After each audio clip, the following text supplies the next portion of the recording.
AWAKE-konferencen i kirken i Kulturcentret havde besøg af en række internationale talere. Vi skal nu se undervisning fra et af møderne. I really wonder sometimes if the greatest tragedy of life is not the sins that we commit. Jeg tænker nogle gange om de største tragedier i livet ikke er de synder vi begår, but the life we fail to live. men det liv som vi har fejlet at leve. I think sometimes we get so focused on the things that we do wrong, and we're so preoccupied with that. Og nogle gange er vi så fokuseret på de ting vi gør galt, og vi bliver fuldstændig opslugt af det. When in reality, the greatest tragedy is the life that we neglect to live. Og den største tragedie er i virkeligheden at det liv vi undgår at leve. See, Jesus came that we might have life and have it to its fullest. Jesus kom jo for at give os liv og liv i overflod. He has more for us than we can even imagine. Og han har mere til os end vi overhovedet kan forestille os i dag. See, I think if we learn to live out of our position, hvis vi lærer at leve ud fra den position our vi har, inheritance, vores arv vi har, our authority, den autoritet vi our har, potential, det potentiale vi we har, would be the greatest force for change on the face of the så vil earth. vi være den største kraft til forandring på jorden. I don't mean to oversimplify it, but I do believe he's looking for people to just simply say yes. Og det er ikke for at gøre det alt for simpelt, men han søger efter mennesker der bare siger ja. This is not false humility at all. Det her det handler ikke om falsk ydmyghed eller noget. I think the only reason I am where I am today is because I said yes. Den eneste grund til jeg er hvor jeg er i dag er fordi jeg sagde There ja. wasn't any special gifting. Der var ikke nogen særlige gaver. Wasn't any special anointing. Ikke nogen særlig salvelse. In fact, most of my early ministry years, I didn't feel I had any gifting at all. Og de første mange år af min tjeneste følte jeg faktisk slet ikke jeg havde nogen gaver. I remember being a young minister and looking at all these guys and gals who were tremendously gifted. Jeg kan huske jeg var helt ung og jeg så på de her mennesker der havde fantastiske they gaver. Sing. De kunne synge. I sing in the shower, but that's about it. Ude i badet og det er kun they could play instruments. De kunne spille I instrumenter. mean, they were great speakers. De var gode talere. And I said, Lord, I can't do any of those things. Jeg sagde, Herre, jeg kan ikke gøre noget af alt det der. I did decide, you know, what I can do is I can outwork them. Men det som jeg tænkte det er, at jeg kan arbejde hårdere end de gør. They may be more gifted. Det kan godt være, de har flere gaver, They may be more anointed. Det kan være, de har mere salvelse, but I can work harder than they do. Jeg kan arbejde hårdere end de gør. And became really a very driven person. Og jeg blev en meget drevet person. Ended up very successful. Og jeg havde masser af succes. In one of the largest churches in the U.S. by the time I was about 22 years old. Var i en af de største kirker i USA, da jeg var 22 år gammel. On staff with a church in those days of about 1,900 people. That was a large church. Og tilbage dengang der var 1800 mennesker, men på det tidspunkt var det en stor kirke. But I found that there's a place that you can still do those things, but do them out of rest and not by being driven to perform. Men jeg har fundet ud af, at der er et sted, hvor du også kan tjene ud fra hvile, i stedet for, at du går efter bare skal få tingene gjort. May sound strange, det kan godt lyde mærkeligt. I've been spending years on how to learn to be a son. Men jeg har brugt årevis på at lære, hvordan jeg er en søn. Because the Lord has been speaking to me about being a father. Fordi Gud har talt til mig omkring det at være en far. And I learned I need to be a son before I can be a father. Og jeg har lært, at jeg bliver nødt til at lære, hvordan jeg er en søn, før jeg kan blive far. And there's a place that we can see our dreams come to pass. There's a place of rest where we can see those dreams come to pass. Og der er et sted, hvor vi finder hvile samtidig med, at vi ser de drømme komme til virkelighed. virkelighed. And not out of being driven to make them happen. Og ikke ud fra at være drevet til at få det til at ske. Now, when I look at you, når jeg ser på jer, what I see is not just a person sitting in a chair. Så er det jeg ser ikke bare en person der sidder på en stol. Everyone look at me. Hvis I alle sammen lige kigger på mig en gang. Over every one of your lives, over hver eneste af jeres liv, I see the promise of God. Så ser jeg Guds løfter. I see people who have a dream hidden in their heart. Jeg ser mennesker som har gemt en drøm væk i deres hjerte. I see people, some who have things that are there they've been afraid to share with others. Jeg ser nogen som har drømme der, de har været bange for at dele med andre. There are things that God has spoken and I'm saying they are going to come to pass. Der er ting som Gud har talt, og i dag siger jeg Gud han siger at det vil ske. He has spoken. All we have to do is say yes to him. Han har talt, og det eneste vi skal gøre er at sige ja til ham. Today will be the day that promise begins to come to pass. Og i dag bliver den dag, hvor det løfte begynder at finde sted. I do want to back up and pick up some scriptures. Numbers chapter 13. 4. Mosebog kapitel 13. Because I am going to use Israel as sort of an illustration of what we go through. Vi kommer til at bruge Israel som sådan en illustration omkring det, vi skal igennem. Numbers chapter 13. 4. Mosebog, kapitel 13.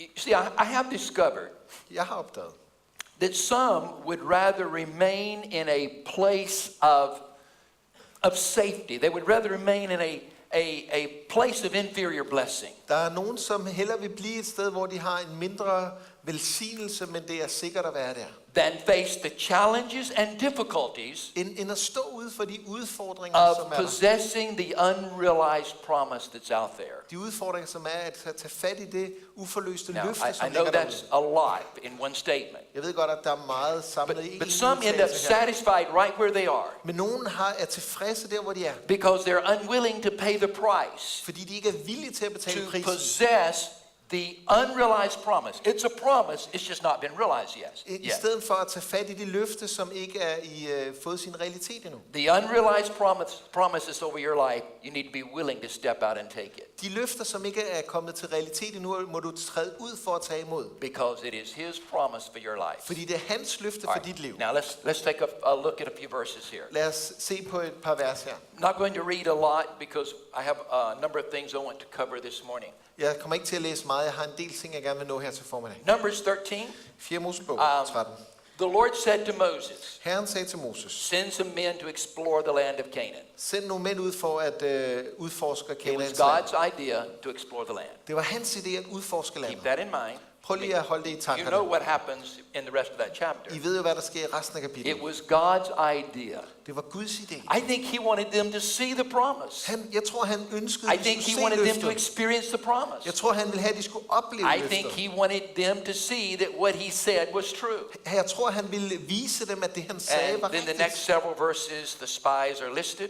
Og de næste par vers, der bliver de her spioner skrevet ned. Verses 17 through 20, they're given instructions on what to look for. Og vers 17 til 21 får de instrukser, hvad de skal kigge efter. And then in verses 21 down through about 25, they do go in and spy out the land. Og fra vers 21 frem til vers 25, så går de ind og udforsker And landet. then beginning in verse 26, Og i vers 26, they come back with the report. så kommer de tilbage med rapporten. Now Thomas, read from 26 down through 30. Oh, we have English speakers. Let me read it and you can read it as well. 26. They came back to Moses and Aaron and the whole Israelite community. Verse 26, De 13. kom tilbage og aflagde rapport til Israel og hele folket. They gave the report, De gav rapporten, and here's the account they gave to Moses. og her er, hvad de sagde til Moses. We went into the land to which you sent us, Vi gik ind i det land, du havde sendt os til. and it does flow with milk and honey. Og det flyder virkelig med mælk og honning. It does flow with milk Det and honey. flyder virkelig med mælk It og is honning. everything that you said it was going to be, Det God. er alt, hvad du har sagt, det skulle være, Gud. Then there is one little word in the English. Men der er et lille ord på engelsk her. It's but. Men. Men. Men. Men. Oh, men. It does flow with milk and honey. Det flyder med It, mælk og honning. it is what you promised. Det er alt, hvad du har lovet. But Men. some people are like a motorboat. Nogen er ligesom den her But. motorbåd.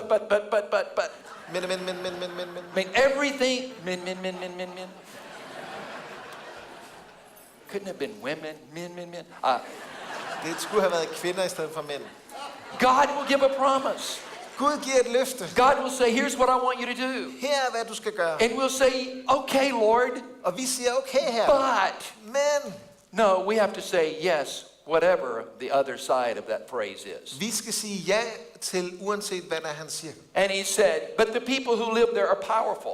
De folk, som bor der, er kraftfuldt. The cities are fortified. Bygningerne er forstærket. The descendants of Anak live there. Anaks efterfølger lever der. The Amalekites live there. Amalekitterne The bor der. Jebusites Jebusitterne The bor der. Hittites. Hittitterne bor and the der. termites. Og termitterne bor der. All the ites live in the land. Og alle de her hitter bor der. They said, yes, Lord, the promise is what you said it was, but De sagde, ja herre, løfterne er, som du siger det it er, will men take effort to possess what you've said is ours. det kommer til at kræve noget af os at tage imod det, som du giver os. Hold on to that thought for a moment. Prøv at holde fast i den tanke et øjeblik.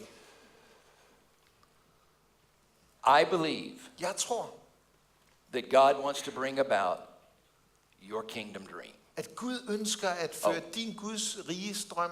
By the way, please don't come ask me Vær what sød ikke at God's komme og will is spørge for your mig, life. hvad Guds vilje er for dit liv. Now, I did this in Germany last week. Vi gjorde det her i Tyskland sidste uge. I pleaded, don't come ask me what God's will is for your life. Lad være med at spørge mig om, hvad Guds vilje er for dit liv. Somebody walks up. En kommer op. Can you tell me what God's will is for my life? Kan du sige til mig, hvad Guds vilje er for I dit liv? was faithful to my promise. Jeg var trofast If over you for come dit ask liv. me what God's will is for your life, Hvis du beder mig om at give dig I'm Guds going vilje to for dit say, liv, heal the sick, så vil jeg sige, helbred de cast syge, out demons, kast dæmoner preach ud, the good news to the præd de poor, gode nyheder til and de raise the fattige, dead. og oprejse de That's døde. all I have for you. Det er det eneste, jeg har til dig. If you don't know anything else to do, start right there. Hvis du ikke ved, hvad du skal gøre, så bare start der. I don't know what your dream is. Jeg ved ikke, hvad din drøm We're er. sometimes afraid that the thing that we want is the thing that God's not going to give Og us. nogle gange er vi bange for, at den ting, som vi ønsker, ikke er det Gud vil give os. I grew up with a warped understanding of God's will for my life. Jeg voksede op med en fortvistet forståelse af, hvad Guds vilje var for mit liv. there was a little bit of a fear of praying, God, you bring me a wife. Og der var den her bøn, Gud, du bringer mig en hustru. He will give me the homeliest, ugliest woman in the world. Så vil han give mig den sådan mest hjemlige, grimmeste kvinde i hele verden. I'm not kidding. There was this concern that if you said, God, your will be done, Og der var den her bekymring i mig, It at was- hvis jeg sagde, it Gud, was- din vilje it's ske, going to be different than what you wanted in your heart. så ville det være forskelligt fra det, du ønskede i dit Now, eget hjerte. that wasn't my case. Det var ikke det, jeg opdagede. When I did recommit my life to the Lord at 18, Da jeg gav mit liv tilbage til Herren, da jeg var 18, He sent me one of the most wonderful, beautiful women in the world. så sendte han mig en af de smukkeste, skønneste kvinder i verden. And some of you that know me, Og nogle af dem, der kender mig, you're thinking she had to be an angel og tænker, hun må have været en engel, to put up with you all these for years. at hun har klaret dig alle de her But år. I met my wife on a Wednesday night. Jeg mødte min hustru onsdag aften. Next Friday night, Næste fredag a aften, week and a half later, en halvanden uge senere, the first time I held her hand, var første gang, jeg First holdt hende i day I held hånden. her hand. Første dag, jeg holdt hende i hånden, we got engaged. der blev vi forlovet.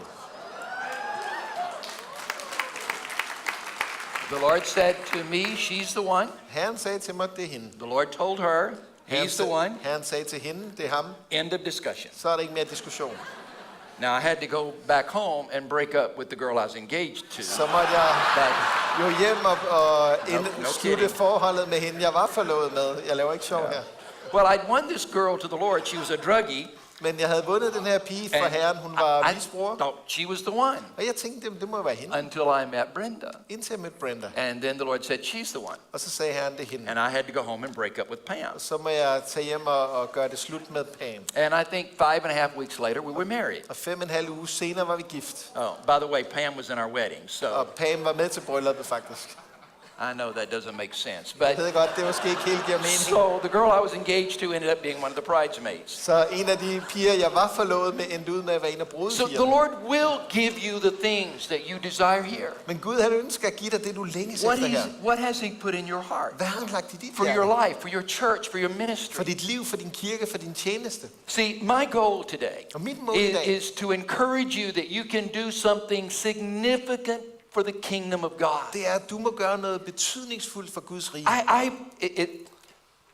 This is how I did ministry as a pastor. Og her er, hvordan jeg gjorde tjeneste som I præst. believe that everyone had a call on their life. Jeg troede, at alle har et kald over deres liv. Today, I believe that every person, I dag tror jeg, at hver eneste person, beginning in the very front row, fra første going række, all the way to the very back, hele vejen ned til det bagerste, regardless of age, uanset hvor gammel du er, regardless of race, uanset hvilken regardless race du of kommer fra, gender, uanset hvilket køn God du har, has a call on your så life. har Gud et kald over dit liv. And it is all important to Him. Og det hele er vigtigt for ham. I mean, it doesn't matter. He may call some of you to go to the nations. Og måske kalder han nogle af jer til at tage ud til nationerne. Yea, God. Yes, Gud. But He may call some of you to work with the children in children's church. Og nogle af jer kalder han til at arbejde med børn Yea, i God. børnekirken. Ja, Gud. It's all important to Him. Alt er vigtigt for ham. Now, we have a tendency to measure things differently than He does. Men vi har en tendens til at måle tingene anderledes, end han gør. I have discovered Jeg har opdaget, there is no scale in heaven der er ikke nogen vægt i himlen, where He's going to put Heidi Baker and Blaine Cook on one side hvor han putter Heidi Baker og Blaine Cook på en and side, me on the other og mig på den anden and side. see how it weighs out. Og så skal han ligesom se, No, hvordan det bliver my udvaret. responsibility Mit ansvar, is to be faithful to whatever He has called me to do. det er at være trofast i det, han kalder mig til at gøre. See, I don't know what your eschatology is like. I don't know what end times looks like for you. Jeg ved ikke, hvordan jeres endetids teologi ser ud. I don't have any idea. Jeg har ikke nogen idé omkring det. I just know I'm going to be there, however it plays out. Og jeg ved bare, at jeg kommer til at være der, uanset But hvordan det when så we kommer til at stand in ske. line for the rewards, Men når vi står i kø for at I få think vores that some of us will step out of the line. så vil nogle af os træde ud af linjen. And we will see some gray-haired grandmothers way down at the front of the line. Så vil vi se nogle gråhårede bedstemødre helt nede forrest i linjen. There before us because they were faithful to do what God called them to Og do. de står i køen før os, fordi de var trofaste i det, som Gud har sat foran dem. So whatever He's called you to do today, it's important to Him. Så uanset hvad han har kaldet dig til at Just gøre, er det be vigtigt for ham. faithful. Bare vær trofast. See, I want to convince you can do something significant for God. Jeg vil gerne overbevise dig om, at du kan gøre noget betydningsfuldt for Gud. D.L. Moody heard a statement years ago, and it impacted his life. D.L. Moody hørte en udtalelse, som havde en indflydelse på hans liv. And the statement that he heard was something like Og this. den udtalelse, han hørte, gik på den her måde. The world has yet to see Verden har endnu ikke set, what God can do with, hvad Gud kan gøre and med, in, og i, and through, og gennem, and for, og i, and by og ved the man who is fully committed to Him. et menneske, som er fuldt ud overgivet til ham. And he said, I want to be that man. Og han sagde, jeg ønsker at være Do we sådan et have any menneske. volunteers today? Er der nogen frivillige Any der, men or women mænd eller who will kvinder, say, yes, Lord, I want to be that person. som siger, ja her, jeg That's ønsker at være det willing to do menneske, anything. som vil gøre hvad som helst. See, I believe you can make a significant impact Jeg for tror, the at du kingdom. kan gøre en betydningsfuld forskel for ham. I know that there are people here this morning, you know what God's called you to do. Jeg ved, der er nogen her til morgen, du ved, hvad Gud har kaldet dig til at gøre. You are walking in that and you're happy with that. Og du vandrer i det, du gør det. Du er glad for det. I know there are others who don't have a clue. Og så er der andre, der ikke aner, hvad der sker. And until you get some direction for your life, Indtil du får den her retning for dit liv. heal the sick, Helbred de syge. cast out demons, Kast dæmoner preach the good ud. news to the poor, Prædik de gode nyheder til fattige. raise the dead, Oprejs de døde. and serve your pastor. I'll Og throw tjen that in. din præst. Lad os bare smide den ind der. That's in Jones 3:18. Det står i Jones kapitel 10 og vers 18. Serve your pastor. I mean, Tjen help din out. præst. Hjælp. But then there are others here who they've gotten the rhema word of God for their lives. Så er der andre, der har modtaget Guds rene ord for deres They've gotten liv. the prophetic words. De har fået det profetiske They ord. know what they believe the Lord wants them to do. Og de ved, hvad Gud ønsker, But de they skal are gøre. living in frustration because they don't see any of it coming to Men de pass. lever i frustration, fordi de ikke ser noget af det komme til I virkelighed. know how that feels. Jeg ved, hvordan det føles. I know what it's like to fail the test of time. Jeg ved, hvordan det er at fejle over tidens test. See, the test of time is the period in which you get the call, or you get the word, or you get the prophetic promise. Og tidens test er fra det tidspunkt, hvor du får løftet, It's that period of time between when you get it fra når du får det, and you see at least the beginning fulfillment of that word. og så til at du begynder at se begyndelsen af opfyldelsen af det ord. See, I used to get prophetic words. Jeg fik nogle profetiske ord. The things that are happening to me right now started in the 1980s. At det, som sker med mig lige nu, det startede faktisk i I'd gone 80'erne. away to Wimbers, came back, God really had touched me there. Jeg tog hen til Wimber, og Gud han berørte mig And the der. prophetic people were coming through our church, mine and Brenda's. Og de profetiske folk kom igen, Brenda og And din they were kirke. giving all these prophetic words of what God was going to do. Og de gav alle de her profetiske So, ord om, hvad Gud ville I would gøre. get the prophetic word. Jeg fik et profetisk ord. Yes, this is what God's going to do. Og jeg sagde, ja, det her det er, hvad Gud vil gøre. And then a day would pass. Og så gik der en dag, And a week would og pass. så gik der en uge, And a month Og would en pass. måned. And the year would Og et pass. år. And then years would og pass. så årvis vil gå. I didn't walk that process out in a very good way. Og jeg gik ikke den proces på en god måde. I've repented because I failed that test. Jeg har omvendt mig, fordi jeg fejlede den her test. I went through, first of all, I didn't like prophetic people any longer. Jeg var ikke så begejstret for de profetiske folk længere. And this is going to sound like I'm speaking evangelistically. Da det her kommer til at lyde, som It's om going jeg to sound taler like I'm lidt stretching this a little evangelistisk. bit. Og jeg kommer til at But strække I avoided sandheden prophetic lidt. people. Men jeg undgik de profetiske folk. I didn't say pathetic, I said prophetic Og jeg sagde people. ikke patetiske, men profetiske. Because I thought they never get it right from Og me. jeg tænkte, jamen, de rammer alligevel I aldrig get these rigtigt. prophetic words and it doesn't happen. Jeg får de her profetiske ord, So så finder det ikke sted. I thought, Lord, is there a true prophet in the land? Og jeg sagde, her findes der én sand I profet would i hide landet. from them. Og jeg vil gemme mig for I det. remember going to Congress on the Holy Spirit in New Orleans. Og jeg tog til sådan en konference i It New was Orleans. a big gathering of all the charismatic En leaders. stor samling med alle de It karismatiske was ledere. in the 80s, and it was in the Superdome Og det var in i New Orleans. 80'erne i den her store Superdome i And I was New going through Orleans. this period of just disappointment Og jeg gik igennem en periode af because I frustration og was skuffelse. upset with the prophetic people. Jeg var virkelig havde noget I'd gone through a period of, God, why aren't you fulfilling what you said you were going to do? irriteret på det profetiske og sagde, Gud, hvorfor And gør then du ikke det, du har I sagt, du vil really gøre? ended up at a place where I thought, somewhere along the line, I've disappointed God. Og så sluttede jeg op et sted, hvor jeg sagde, jeg må have skuffet Gud på et eller andet tidspunkt. I failed, and they're never going to happen. Jeg fejlede, og nu kommer det aldrig til at ske. I'm doomed to stay where I am. Det bliver nødt til at bare være der, hvor jeg er. Being able to visualize a reality, but never being able to live there. Jeg kunne ligesom se en realitet, men det var ikke muligt for So mig at leve I'm der. in that place now in ministry. Så jeg er på det sted i min tjeneste. And I go to this event, Og jeg kommer til den and her I'm sitting begivenhed. way up in the, what we call the nosebleed section. Og så sidder jeg helt deroppe, hvor vi kalder det Everything else was going on down on the main floor. næseblodssektionen, og alt andet foregik But ned foran. I walk up these stairs way up here and just sit down by myself. Så jeg sætter mig helt alene, helt op bagved. And I'm just saying, Lord, why aren't these things coming to Og jeg pass? sagde, Herre, hvorfor sker de her You've ting? given me a dream, Du har givet mig en drøm, but I don't see it men happening. jeg ser ikke, det sker. You said, here's what I'm going to see. It's not Og happening. du sagde, her er, hvad der skal ske, men jeg ser det Why ikke do ske. I have this burning in me, but I'm not seeing its fulfillment? Hvorfor brænder det i mig, uden jeg ser det opfyldt? And then I see two nuns, Og så ser jeg 2 nonner, old nuns, gamle nonner, little old nuns. They're walking up the stairs. små gamle nonner, der går op ad trappen. They were what I would term ancient of days. Og de var deres dage var ligesom opfyldte.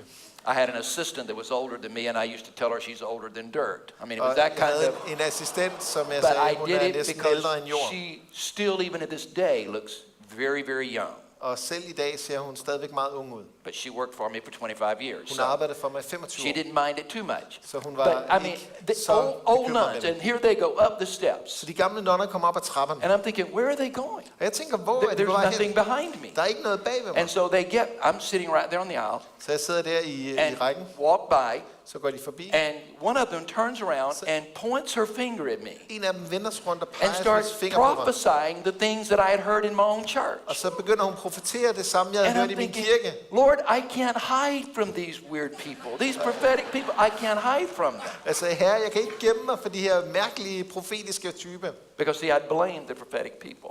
Fordi jeg begyndte at beskylde dem for en See, masse ting, de profetiske der. Israel is a lot like we are.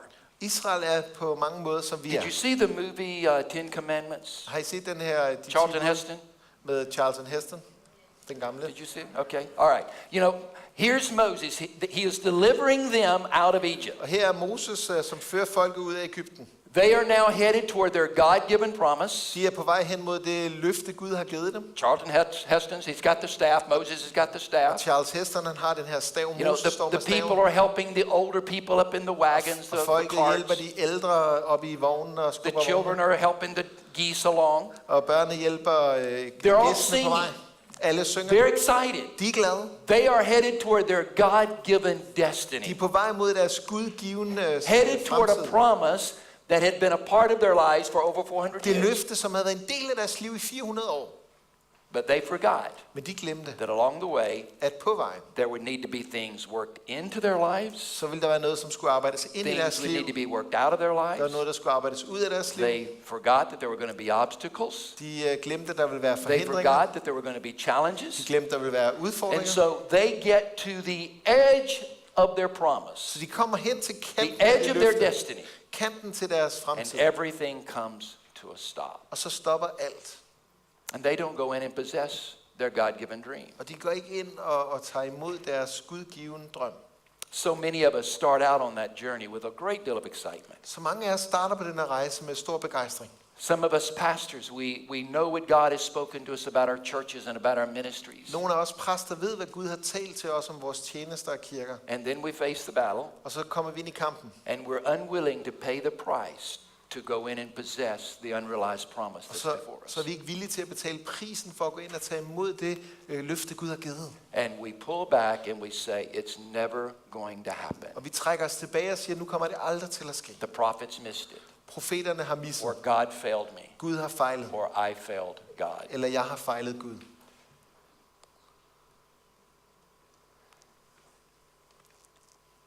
I don't want to chase a rabbit here, but it was actually in Toronto that the Lord reminded me of all those promises. Jeg vil ikke jage efter en hare her, men Gud han sagde tilbage i Toronto omkring de her løfter. I ended up walking away from that church that I was pastoring. Jeg endte ud med at gå In væk the fra den kirke, som jeg var præst for i 80'erne. And I left a very disappointed young pastor. Og jeg forlod som en skuffet I ung shared a præst. little bit of the story yesterday. Jeg fortalte lidt af historien i går. And so I left very disappointed. Så jeg forlod og var I'm meget. now at Suncoast Worship Center, Jeg var meget skuffet. Her var jeg i the church that Suncoast Randy was visiting and that was in renewal. kirken, hvor Randy besøgte, der kom And so fornyelse. I'm at Toronto. I haven't met Randy yet. Jeg står i Toronto. Jeg har ikke mødt Randy And endnu. in Toronto, if you remember, you had to go get on a line to get prayer. Og i Toronto måtte du stå i kø for at få forbøn. I go stand on the line. Så jeg står i kø. Now, I've been trying for 3 or 4 years, about 3 years, to get prayer by somebody with a name. Og jeg havde forsøgt i 3 år at få forbøn for nogen, der havde et navn. I went to Brownsville, to Jeg Pensacola. tog til Brownsville i Pensacola. Never could get one of the named people to pray for Der me. var ingen af dem med et navn, der bad for I mig. went to Toronto. Jeg tog til Toronto. I mean, I had this strategy. Jeg havde sådan en strategi. I would sort of hold back till I saw what part of the building they were going to go to pray for people. Og jeg ventede sådan indtil jeg så, hvilken And del so af bygningen I går de would hen. maneuver until I was at that place. Og så ville jeg ligesom manøvrere mig And selv so hen, så jeg here stod they et go. sted. They're praying for people. Så de står bag beder for Pensacola and mennesker. Toronto. I Pensacola One i right after Toronto. another. En efter en And they anden. would almost get to me and they'd turn and go to another way. Og så kom de hen mod mig, og så vendte de sig en anden vej. I'm no kidding. I've actually had them skip me. Og jeg har nogle gange også, hvor de bare Or hopper they over mig. almost get to me and Eller this de kommer armor næsten hen til bearer mig. comes and says it's time to go now. Og så er der en, der kommer hen og hiver, nu skal du hjem. They're almost to me. Let them get to me this time. Jeg siger, de er jo næsten ved mig, lad dem nu komme over til mig. It became a joke with me and my Og friends. det blev faktisk en vittighed You til have sidst med mig written og on mine your venner. head, do not lay hands on. Der står ligesom skrevet i panden på dig, lad være med at lægge hænder på ham. Anybody else feel that way? Er der andre, der You føler got- det på den måde? Okay, 6 of you. Der er kun 6, der har det sådan. This is 3 years. I could not get anybody. No one with a name prayed for me. I 3 år var der ingen med et navn, der bad At this for mig. point, Randy had not prayed for me. Og Randy havde heller ikke bedt I for hadn't mig. met Randy. Jeg havde ikke mødt I'm Randy. just seeing him on the stage. Jeg havde bare set ham på scenen. I'm seeing Heidi on the stage. Jeg ser Heidi på scenen. But as I'm standing in line, no one had laid hands on me Og at mens that jeg point. står der i kø, så er der ingen, der lægger And hænder på so mig. I'm at Toronto with 2 pastor friends. Og jeg står i Toronto med 2 præstevenner. I've given up on those prophetic words. Og jeg havde ligesom opgivet de profetiske ord. And so I'm on the line. The team comes through and prays. Og jeg står der på linje, og teamet kommer forbi og beder. And I have this nice little swoon. Og så står jeg og svejer lidt. I wasn't knocked down, Jeg væltede ikke, but I gave in to the glory. men I jeg gav didn't sådan resist. lidt efter And herligheden. so I'm laying there on the floor. Så jeg ligger på gulvet. And all of a sudden, I hear this voice. Så pludselig hører jeg den her røst. Starts reminding me of all those words from the 1980s. Så begynder at minde mig om alle de her ord fra 80'erne. And as I hear those promises, Og mens jeg hører de her I løfter, literally shake my head and said, no, I'm not going there. I'm not going to do that. så ryster jeg hovedet og This is siger, nej, not jeg the kommer ikke til at Lord. gå derhen. Det er ikke I'm her. not going to hope again. I'm Jeg not kommer going ikke to til at believe. håbe igen. Jeg kommer ikke til And at so tro. I shook my head like this. Så jeg rystede mit hoved på den måde her. And then I had at least enough sense to say, Og så havde jeg nok samling til at kunne sige, Lord, if this is you, then Herre. give me a sign. Herre, hvis det her er dig, så giv mig et tegn. You know, I mean a burning bush or something. Give me a sign that this is you. En brændende busk eller et eller andet. Giv mig et tegn af det, jeg ved, det er dig. It happened exactly as I'm telling you. Og så sker det lige som jeg I sagde det. get up off the floor. Jeg rejser mig fra I'm gulvet. headed to meet my 2 pastor friends who are already back at their seats. Jeg går tilbage mod mine præstevenner, der sidder ved deres And stole. Carol Arnott is like from here to that post over there praying for other people. Så Carol Arnott, hun står nede ved søjlen her, og så herop And til. as I'm going back, I have this tap on my shoulder. Og mens jeg går tilbage, så er der en, der ligesom, Her armor bearer says, come, Carol wants to pray for you. som siger, kom, Carol vil gerne bede So for I'm dig. thinking, finally, Og jeg tænkte, endelig, someone recognizes a man of God. så er der nogen, der genkender Guds You know, mand. so I go over and I stand. I'm now ready. Finally, a named person is going to pray Og for jeg me. tænkte, endelig er der en med et navn, der vil bede for She mig. reaches out to touch me. Hun rækker ud for at røre ved I mig. don't swoon. Jeg står ikke og svejer. I knock to the floor. Jeg bliver væltet And til then jorden. she does the strangest thing in the world. Så gør hun det mærkeligste i hele verden. She puts her foot on top of me. Så sætter hun sin fod ovenpå mig. And she starts praying for me with her foot. Så begynder hun at bede for mig gennem sin And then fod. she's talking to people around her. And Hun just står og having a- snakker lidt til andre but she's omkring got mig. her foot in the middle of my Men chest. hendes fod er midt på min brystkasse. Now, a little bit of background. Lidt baggrund her. I struggled with the manifestations. Jeg har kæmpet lidt med de her manifestationer. I was in renewal, my church was in renewal, Jeg var i fornyelsen, min kirke var but i I had fornyelsen. trouble with the manifestations. Men alle de her manifestationer irriterede mig lidt. Especially the laughter.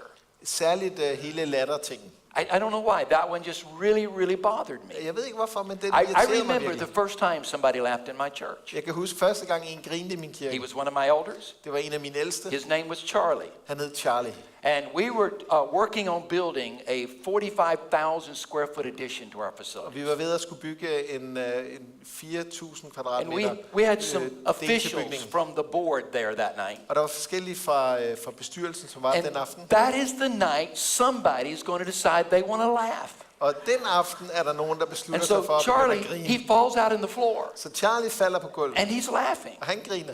And I'm boiling on the inside. Og indeni der koger jeg. So at the end of the service, Og til slutningen af Charlie goes gudstjenesten, out those doors. så går Charlie ud af den I go dør. out the center doors Jeg går ud af midterdøren, and I catch him. og så fanger jeg And ham. I say, Charlie, Jeg siger, Charlie, we don't do that here.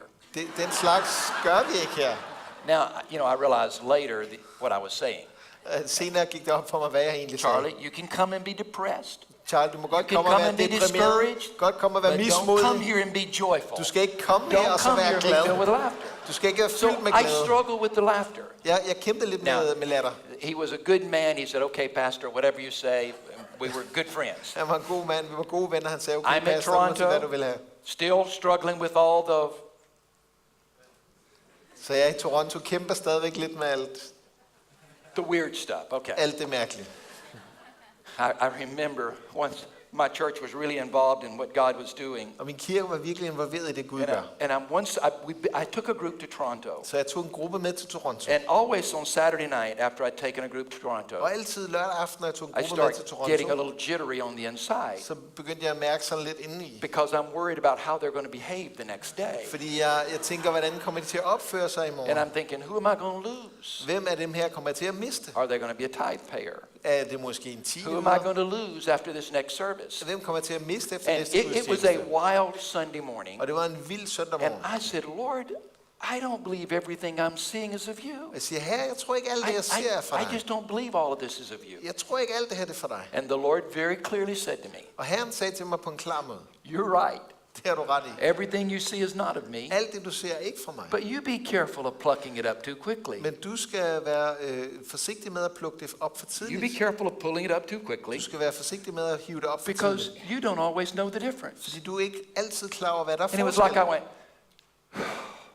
you know, if he's okay with a little bit of excess, then maybe I can dial down and be okay with some excess. Så jeg tænkte, okay, hvis Gud har det okay med lidt overdrivelse, så kan jeg måske It også have didn't det seem to okay. bother him. Det så jo ikke ud til at forstyrre ham. The only one that was really uptight about it was me. Den eneste, som var lidt anspændt Now, omkring, det var mig. that's the way my brain functions. I'm a line upon line kind of person. Det er sådan, min hjerne fungerer. Jeg er sådan linje My efter linje major was person. engineering before I went into ministry. Jeg studerede til at være ingeniør, And inden so jeg kom i tjeneste. everything needed to be done decently and in order. Så alt skulle ligesom gøres på en ordentlig måde. I just found out that God has a different order than I have. Men Gud har en anden orden, end jeg har. He looked at order in a different way. Han så på orden I på en mean, anden måde. I was so structured that I got up every day and made out what my day was going to look like. Jeg I var så wrote it out. struktureret, at hver eneste morgen stod jeg op, og så skrev jeg ligesom ud, hvad skal jeg lave i I've dag. come a long way. Jeg er kommet en And lang vej in siden fact, den, if I were home hvis jeg var hjemme. and you wanted to know what I did on May 13th of 1994, I could pull it up and tell you Hvis du ville what I vide, hvad did. jeg lavede 13. maj i Who I 94, talked så to, kunne jeg hive what kalenderen ud meetings I og had, vise, hvem what jeg I snakkede worked med, hvad jeg arbejdede med. 1987, I 97, June i 15th, juni I could tell you what I did. Jeg kan fortælle dig, hvad jeg lavede. I mean, I still have them. Jeg har Or stadigvæk. I did have. Somebody came up to me after one of these sessions and said, you need inner healing. Der er en, der kom op til mig efter en af de her sessioner og sagde, du har brug for indre helbredelse. I said, I don't. I'm throwing them away now. Jeg sagde, det har jeg ikke. Jeg And skal I nok am. smide det I've ud started nu. throwing them away. Og nu er jeg begyndt at smide det væk. I scan them into my computer first about, Jeg scanner det ind i min computer først. well, somebody might want to know what I did in 1978. Det kan da godt være, at der er nogen, der vil vide, hvad jeg lavede i I know, 78. it's sick. It really is. Jeg ved Don't godt, come det offer er. me inner healing prayer for that. Lad være med I'm at too komme far op og gone. tilbyde mig indre But helbredelse. Jeg er that's alt the for way langt my væk. mind functions. So Men sådan all of this fungerer min chaos hjerne. was really bothering me. Så alt det her kaos forstyrrer mig virkelig. And the Lord let me know that it was okay. Men Herren lod mig Now, vide, det er i orden. We learned to pastor it. Vi We lærer learned to pastor what God was doing. at lede det, som Gud And gør. I og found pastor. that it wasn't always the manifestation, it was the Spirit behind the manifestation. Og jeg fandt ud af, at det ikke altid manifestation, men det er ånden bag And manifestation. when we corrected someone, Og når vi korrigerede nogen, I immediately knew if we were right or wrong. så vidste jeg lige med det samme, om vi havde ramt rigtigt eller forkert. If they stayed in the church, I was right. Hvis de blev i kirken, havde jeg ret. If they left the church, I was right. Hvis de forlod kirken, havde jeg ret. Everybody we corrected that was really out of line, they left the church. Alle, som vi korrigerede, som gik over We had a woman in our linje, church. de gik ud af kirken. Came in the revival, and all she did was walk around the church and do this. It wasn't a big deal. En, som kom i kirken, hun gik rundt sådan her. That was minor. Det her, det var en af de And so mindre she ting. just walked. And finally one day, En my dag, wife said, så gik min kone hen til hende you og know, sagde, you don't need to do that every Sunday. og sagde til hende, du behøver ikke at gøre det her hver søndag. The next Sunday she left. Næste søndag gik hun. She went to the Assembly of God up the street, Så gik hun ned til Assemblies of God ned ad to a gaden. good friend's church. Til en af mine gode venners He kirke. calls me 2 weeks later. Han ringer til mig 2 uger senere. Why did you send that woman to us? Og sagde, hvorfor sendte du den kvinde til I os? said, we didn't send her to you. Vi sendte den ikke til I dig. said, but have fun correcting her. Men bare have det sjovt med at If you want her to korrigere leave, hende. just correct her. Hvis du vil have, And hun then she'll skal move on to the forlade next kirken, church. så bare korrigere So hende, så I'm hopper not hun saying videre til den næste everything kirke. goes. Jeg siger ikke, at alt går. I am saying that we learn to pastor it. Det jeg siger, det var, at vi lærte So, ligesom that was a at long lede story det. to make the point that I struggle with laughter. Men det var en lang historie for Here I am at in fortælle the en floor. pointe, jeg ikke så... Carol with her foot on me. Carol står der med sin fod på mig, jeg ligger på jorden. All of a sudden, I felt it right here. Pludselig så kunne jeg mærke noget her. Started bubbling up. Begyndte at boble op. The next thing I know, Det næste, jeg ved. I'm rocking. I learned what a holy roller is. Nu ved jeg, hvad sådan en I'm holy rocking roll er. back and forth, and I am just laughing my head off. Så jeg ruller frem og I mean, tilbage it's og just griner af lungers fulde kraft. gushing Og det vælter ud af mig. out of me. Just this laughter is going on and on and on. Bare den her latter vælter ud af mig. It maybe 5 to 7 minutes. Og 5 til 7 minutter. Carol's got her foot on me, Hun står med sin which is fod på funny in mig. itself when you think Det about er jo it. egentlig lidt sjovt i sig selv, hvis du tænker She over had det. a foot anointing. Hun havde sådan en fodsalvelse. And I'm laughing, and all of a sudden it stops, Og pludselig stopper det. and I hear an inward audible voice of the Lord. Og så hører jeg en indre hørbar stemme fra Gud. And he said, the very thing that you have despised At det, som du har has forkastet, now become a sign to you. det er blevet tegn til dig. I'm going to do what I said I would do. Det, som jeg vil gøre det, som jeg har sagt, jeg vil gøre. At that moment, all doubt left, Og i det øjeblik forsvandt because alt I tvivl. knew that was God. Fordi jeg var klar over, at det her det er Gud. Because I wouldn't have made up the laughter. Fordi jeg kunne ikke selv have fundet på den her I did latter. remind the Lord that I'm at a burning bush or something. Og jeg mindede lige Herren om, at jeg Not vil me gerne have en brændende rocking busk. back and forth, Ikke at laughing jeg on the floor. skulle ligge og vrikke frem og I tilbage og get to grine. my 2 pastor friends. Mine 2 præstevenner, They said, what was that? de spurgte, hvad var I det? said, I don't know, but God just spoke to me. Så jeg ved det ikke, men Gud har lige talt til And mig. then in a matter of months, I met Randy. Og i løbet af nogle måneder mødte jeg Randy. And the prophetic promises over my life from the Og 1980. de profetiske løfter fra I 1980'erne, began to walk in those det things. begyndte jeg at vandre i. I began to see those things come to Jeg begyndte at pass. se de ting finde sted See, today, i dag. and I think this is why for me this morning it was so tender. Og det er derfor, jeg synes her i morges var så dyrbart. Just all morning while I'm praying, just tears in my eyes. Og hele morgen, mens jeg bad, der var tårer i mine øjne. Because I know that now I'm living in the prophetic words, the prophetic promises of my life that started in the 1980s. Fordi jeg ved, i dag lever jeg i de profetiske løfter, som Herren gav mig i I am 80'erne. saying to you, do not give up. Så jeg siger til dig, du må ikke give op. God will keep his promises to your life. Men Gud vil holde sit I løfter don't over know dit what liv. that dream is in you. Jeg ved ikke, hvad den drøm er i dig.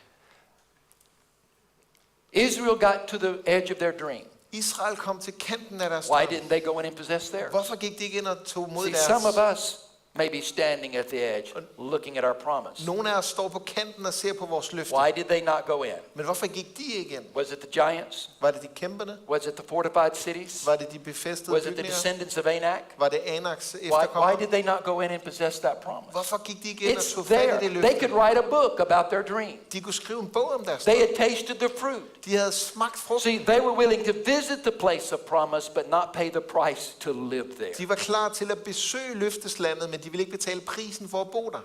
I've met people in revival like that. Jeg har mødt mennesker i vækkelse på den måde. They want to visit the place of revival, De vil gerne besøge vækkelsesstedet, but not pay the price to live there. men de ønsker ikke at betale prisen for at bo I der. had made a choice. I would pay whatever price it was, Jeg har taget et valg, jeg vil betale uanset even hvilken laugh in pris, the floor, selvom jeg skal grine på gulvet, to be able to live in revival. for at leve i vækkelse. Why did they not go in and possess it? Hvorfor gik de ikke ind og tog imod landet? Hold on to that thought. Prøv at holde fast i den tanke. And let me just point out this morning Så lad mig udpege her til morgen. that generally speaking, there are two kinds of people here. Der er generelt set to typer mennesker. There are the Joshuas and the Calebs, Der er Josva og Caleb, those who focus on the promises that exist in God, dem som fokuserer på de løfter, som findes i Gud.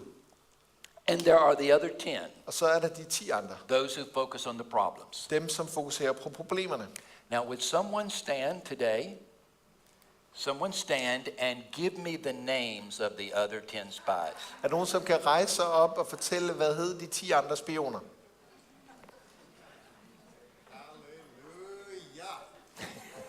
See, if we want to make an impact in the kingdom of God, we will need to be one of those who focuses on the promise and not the problems. Hvis du skal gøre en forskel i Guds rige, så må du være en af dem, der fokuserer på løfterne og ikke problemerne. All of us know about Joshua and Caleb, Alle os kender Josva og Caleb, but I've never found anyone who could stand and give me the names of the other 10. men jeg har aldrig mødt nogen, som kunne give mig navnene på de 10 By the way, andre. I wish I could tell you that there are not going to be any problems. Jeg vil ønske, at jeg kunne fortælle dig, at der ikke I vil være wish I could problemer. say, God has spoken. Now the devil has run. Life from this point on will be like a cakewalk. There are not going to be any problems in your life. Jeg vil ønske, at jeg kunne sige, nu har Gud talt, og fra nu af vil der ikke være nogen problemer i dit liv. Vejen vil bare være lige. I wish I could say, Heidi prophesied over you.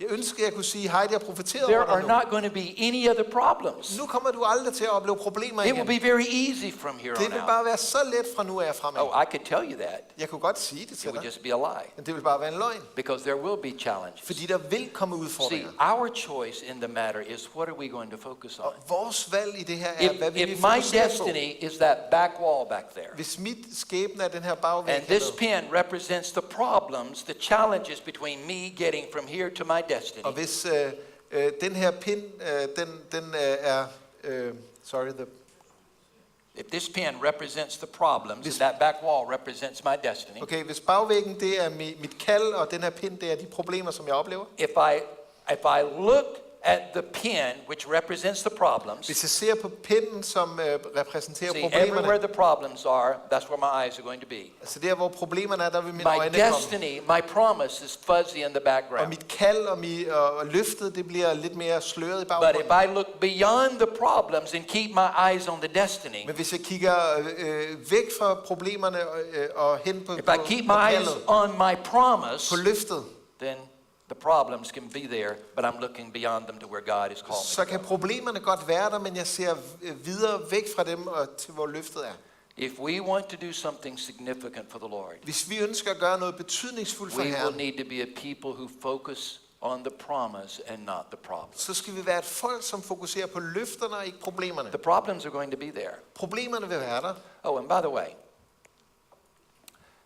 here they are standing looking at their promise. Og nu står de her og kigger på You problemerne. know, sometimes løfterne. the Lord needs to deal with the giants that are in here before we deal with the giants that are out there. Og nogle gange så må Gud tage sig af de kæmper, som vi har herinde, før han kan tage sig af de kæmper, som er derude. Entende? Understand? Forstår I det? There are times that the Lord has to deal with things here Nogle gange så må Gud tage sig af de ting, der er her, so that we can go in and deal with the giants that are over there. så vi kan tage os af de kæmper, som er Why derude. did they not go in and possess the Så promise? hvorfor gik de ikke ind og tog fat i It is a løftet? very simple verse, Hebrews chapter 3 verse 19. Det er meget, meget simpelt vers, Hebræerne 3:13. And I'm running out of time. Hebrews 3:19. Hebræerbrevet 3:13. So we see that they were not able to enter because of the giants? No. Because of the fortified cities? Vi så, at de ikke kunne træde ind på grund af kæmperne, på grund af de befæstede byer. No. Because of their unbelief. Men på grund af deres vantro. I have discovered that unbelief is at the root of a lot of our challenges with living the kingdom life. Jeg har fundet ud af, at vantro... I have discovered that unbelief is at the root of a lot of our problems with living the kingdom life. Vantro er ofte rodårsagen til de udfordringer, som vi har i vores liv. Let me make a couple of quick points before we pray. Lad mig komme med nogle pointer, inden vi beder. Without this faith in God, Uden den her tro på Gud, that Hebrews 3 is talking about, without faith in God, som Hebræerbrevet 3:19 snakker om, there is an unwillingness to move from the place of safety. så er der vi har ikke lyst til at gå ind der, hvor vi bliver In sikre. other words, it's better to stay on the side of safety. That's what makes us feel comfortable. Med andre ord, så vil vi hellere stå der, hvor det er sikkert at være. Det vil gøre os trygge. But I have discovered that there are times Men jeg har opdaget, at der er tider, when playing it safe is to miss the very opportunity that God has given at us. det at spille den sikre ting, det gør, at vi misser det, som Gud har for os. There are times when playing it safe is to miss that opportunity. Og der er tider, når vi bare spiller det sikkert, at vi misser de muligheder. Life as Jesus intended it is a life of adventure. It's a life of excitement. Livet, som Jesus har forestillet os, det er et begejstrende liv. I don't like boring church. Jeg kan ikke lide kedelig kirke. Okay, we'll try it right here. Så prøver vi lige at gå herover en gang. I don't like boring church. Jeg kan ikke lide kedelig kirke. I don't think life as Jesus intended it. I don't think it was to be a boring life. Jeg tror ikke, at liv som Jesus A havde life tænkt, of det skulle være adventure. kedeligt. Det skulle være et liv fyldt med A spænding. life of excitement. Med begejstring. I want to be a conqueror. Jeg ønsker at være en, som indtager nyt land. I want to be one who goes in and takes territory. Jeg ønsker at være en, der går ind og tager nyt Not one who territorium. is satisfied with what he has. Ikke en, der er tilfreds med det, han har. Now, I'll be honest with you, it is a life of risk. Hvis jeg skal være helt ærlig, så er det altså et liv, hvor du tager risiko. Possessing your kingdom dream, Hvor du tager imod den it Guds will rige be a drøm. life of risk. Det kommer til at være et liv fyldt med risici. And now my next statement, I don't make it lightly, Den næste udtalelse kommer jeg ikke med på en let but måde. there are times Der vil være tider, when you will have to risk everything you have. hvor du vil risikere alt, du har. There are times when you'll have to let go of everything you Og have der er nogle tider, hvor du må slippe alt, hvad du har, in order to get the very next thing that God has for you. for at få fat i det næste, Gud har for dig.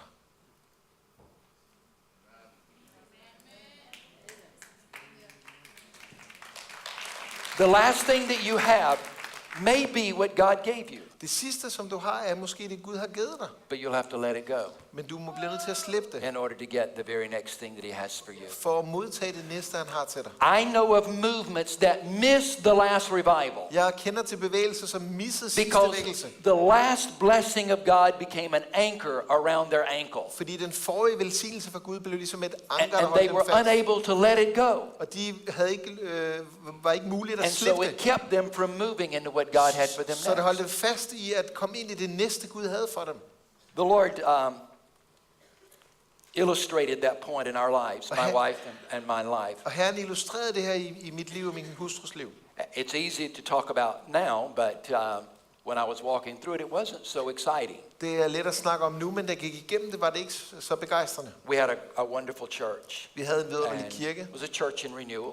Det var en kirke, som var i fornyelse. Randy was coming through a couple of times a year. Randy kom igennem et par gange om året. Heidi and Roland would visit. Heidi og Roland We ville had Tommy besøge. Tinney, Vi havde others. Tommy Tenney og andre. And God was really touching our church. Og Gud, han rørte virkelig ved And vores so kirke. I'm walking in my neighborhood praying. Så jeg går igennem mit nabolag og beder. And all of a sudden, I hear this voice that says, your season here is finished. Og så hører jeg en stemme sige til mig, din sæson her er slut. Stop, turn around. Jeg stoppede, gik rundt. My wife is getting ready for work. Min hustru er ved at gøre sig klar til at arbejde. She's a midwife at this point. She delivers babies. She's got a great practice. Hun er jordmor, hun fører børn ind i verden, har Standing in the mirror, getting ready. sin egen klinik, og hun står og gør We sig had klar. only 2 years before then built our dream home. Og vi havde 2 år forinden bygget vores drømme hjem. I took a computer and drew out my home. Jeg tog en computer, så tegnede ligesom, Now, hvordan I mit gave hjem it to skulle an være. architect to make it all legal, but I drew out my home. Så gav jeg det til en arkitekt, så han kunne tegne det, så det kunne blive We lovligt. could feed about 80 people in our home Og der kunne være omkring 80 mennesker i on vores hjem. a 5-acre lot, a huge lot. Og det var sådan 5 hektar jord. Now I designed our home around a place for a whirlpool to go, a jacuzzi. Og så havde jeg ligesom designet hele stedet til, der skulle være den her I mean, it was our dream home. Og det var ligesom vores Now, I drømme hjem. couldn't afford to put the jacuzzi in, Jeg but havde ikke råd til at købe den her it was jacuzzi. designed for it right outside my bedroom. Men vi havde gjort klar til det lige uden for mit My soveværelse. wife is in our nice bathroom getting ready. Og min hustru står i vores pæne badeværelse og gør sig klar. Honey, Jeg siger, skat, sweetheart, skatter. I think the Lord just spoke to me that we're leaving Sun Coast Worship Center. Jeg sagde, jeg tror, at Herren har talt til mig om, at vi skal forlade den kirke, vi præster i. Fixing her hair, Hun står over getting ready for work. ved at gøre sig klar til She's arbejde. delivered about 3,000 babies at this point. Og på det tidspunkt har hun sat 3.000 babyer i verden. She turns and points her finger at me. Så peger hun på mig. I don't know why everybody likes to point their finger at me, Jeg ved but ikke, hvorfor alle de peger fingre af she mig. pointed her finger at me. Hun peger sin finger på mig. And she said, you better know this is God. Så siger hun, du må være sikker på, at det her det er Gud. Went back to fixing her hair. Og så fortsatte hun med at ordne sit hår. Now guys, when your wife says to you something like that, Og gutter, når jeres hustru siger sådan noget til jer, it may not mean anything. så kan det godt være, at det ikke betyder noget. But I knew Men jeg var klar over, with my wife, med min I kone, better know this is God. så bliver jeg nødt til at være klar over, at det her det er Gud. I called 2 friends in Tampa, Florida. Så jeg ringede til 2 venner i I said, Tampa, guys, I've Florida. got to talk with you Jeg sagde, right gutter, now. jeg bliver nødt til It at is an snakke med jer. emergency. Lige nu, det er virkelig nødstilfælde. I think they thought something was really, really bad wrong. Og så tror jeg, at de Because troede, at noget they var said, virkelig galt. yes, we'll meet with you right now. Og de sagde, at vi mødes med dig lige nu. I drove an hour and 15-20 minutes to meet them. Så kørte jeg en time og et kvarter for at mødes med Told them dem. what I thought God had said to me. Og fortalte dem, hvad jeg tror, Gud havde sagt til mig. And they took a deep breath, like they were okay at that point. Og de havde det okay på det tidspunkt, og de tog en dyb indånding. I said, here's what I think the Lord said to me. Og sagde, her er, hvad Herren sagde til mig. And they said, we think you heard from God. Og de sagde, vi tror, du har hørt fra Gud. Shocked me. Both of them had been dear friends for many, many, many years. Og de rystede mig, fordi begge to havde været gode venner i mange, mange I go år. home, share with my elders what the Lord has said, Tag hjem og deler det med ældsteskabet, hvad Gud har sagt. but I can't tell the church Men jeg kan ikke sige det til kirken, because the next Sunday fordi næste søndag, they're having this big anniversary party for me and my wife. der har de den her store fest for min hustru og Our jeg. 10th anniversary at our Det er church. vores 10-års jubilæum i kirken. They have flown our families in. Vores familie er blevet fløjet ind. Big celebration. Kæmpe fest. I stand up on that Sunday, Jeg stiller mig op den søndag. dinner together. Der er middag sammen. Can anybody guess what their gift to us was? Kan nogen gætte, hvad deres gave var til os? It was this beautiful, gorgeous, expensive, luxurious whirlpool. Det var den her skønne, dyre, luksuriøse jacuzzi. And I know that I've got to tell them next week I'm leaving. Og jeg ved, at jeg skal sige til dem næste uge, nu tager vi væk. And so we're all thankful and we're thanking them for the whirlpool. Så vi takker dem for spagpoolen. And the next Sunday I stand Næste søndag stiller jeg mig op. and I have to tell them that the Lord has spoken to us that it's time for us to move on. Og jeg sagde til dem, Herren har talt til os om, at nu er det tid til, at vi tager videre. Here's the important part. Her er den vigtige del.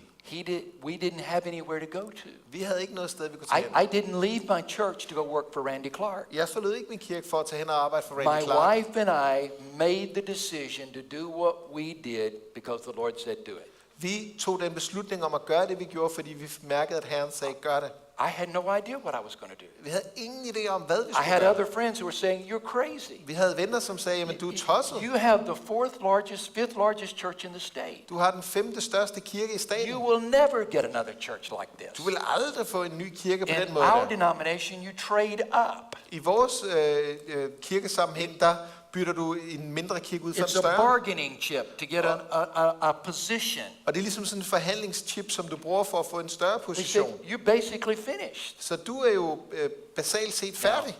Please don't go Sunday and resign from your church. Lad nu være med at bare tage hen og sige op i No din one kirke do på that. søndag. Don't say that Tom said that we're to step out by faith.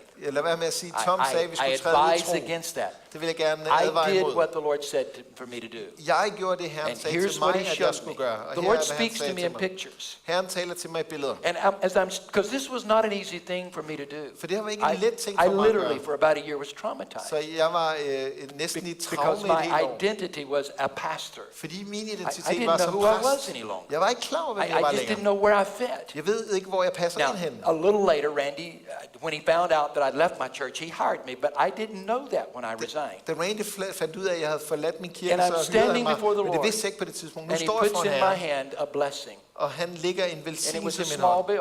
Og det var en lille seddel. And when he did that, I went like that. Og da han gjorde det, så tog jeg fat i Well, den. he gave it to me. Han gav den til mig. And then in the next scene, the Lord is trying to give me a bigger blessing. Og i næste scene, der prøver han at And give mig en større every time velsignelse. he tried to put it in my hands, Hver gang han forsøgte at lægge det i min it fell hånd, to the ground. så faldt det til jorden. And then I realized, okay, Og så gik det op for open my mig. hand, Hvis jeg åbner min and he hånd, put the bigger, better blessing in my så hand. lægger han en større og bedre velsignelse i min hånd. When he did, I went like this. Og når han gjorde det, så gjorde jeg sådan And der. this scene with bigger bills, Og så kom der scene efter representing scene med bigger større things. sedler, med større ting. until I finally understood what the Lord was trying to teach me. Indtil det gik op for mig, I hvad am Herren forsøgte at to sige. open my hand Jeg skal åbne min so hånd, that he at any moment så han når som can helst, come and take this så han kan komme og tage den and her. give me something even better. Og He så kan doesn't han take give it mig out of noget discipline. endnu bedre.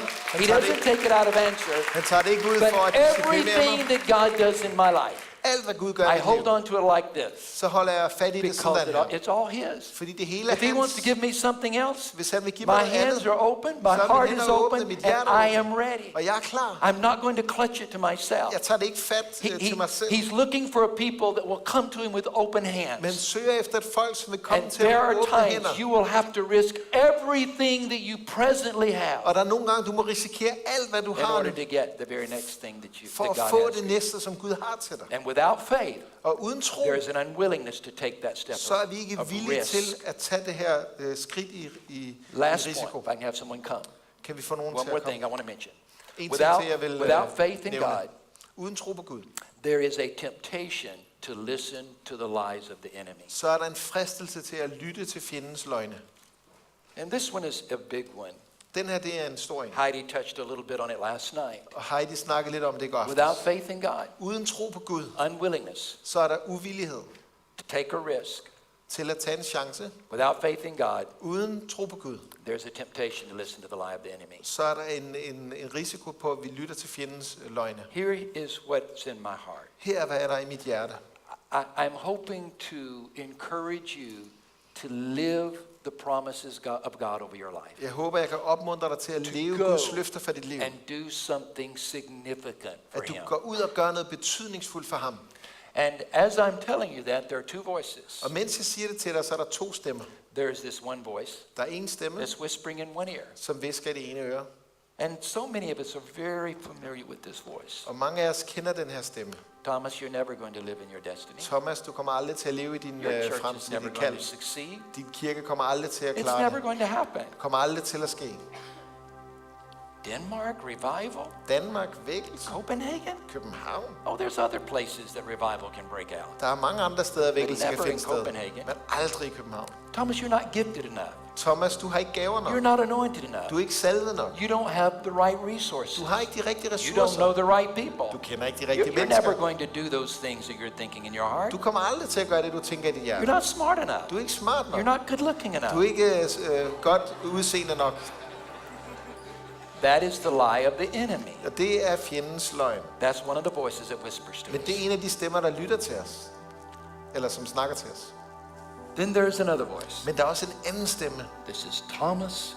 You are going to walk in your destiny. Det er Thomas her. Han kommer til at You vandre i are sit kald. going to live your kingdom dream. Du kommer til at leve den It's gudsrige all drøm. going to happen. Alt kommer til at ske. Revival is going to come to Copenhagen. Vækkelse kommer til They're going to København. catch the next wave. Vi kommer til at fange det They're næste going to be a bølge. part of what God is Vi doing. kommer til at være en del af det, Gud gør. Your dream is going to be fulfilled Din drøm vil finde sted, because you are gifted enough. fordi du har gaver You nok. are anointed Du enough. er salvet nok. You are handsome enough. Du ser godt You nok do ud. have the right resources. Du har alle de And rigtige you know the ressourcer. right people. Og du kender de rigtige Because you mennesker. know the King of Kings and the Lord of Lords, and that is the only one Og that du you need kender to know. kongernes konge, herrenes herre, den eneste, du har brug for at kende. So you have the truth of the Holy Spirit Så du har Helligåndens sandhed, and the lie of the enemy. og du har fjendens løgn.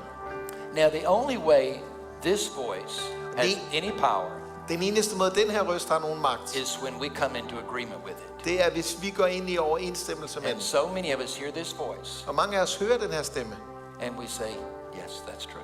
og så siger vi, ja, det er rigtigt. At the moment we say yes to that voice, we empower it in our lives. Og samme øjeblik, vi siger ja til den stemme, så får den magt i vores liv.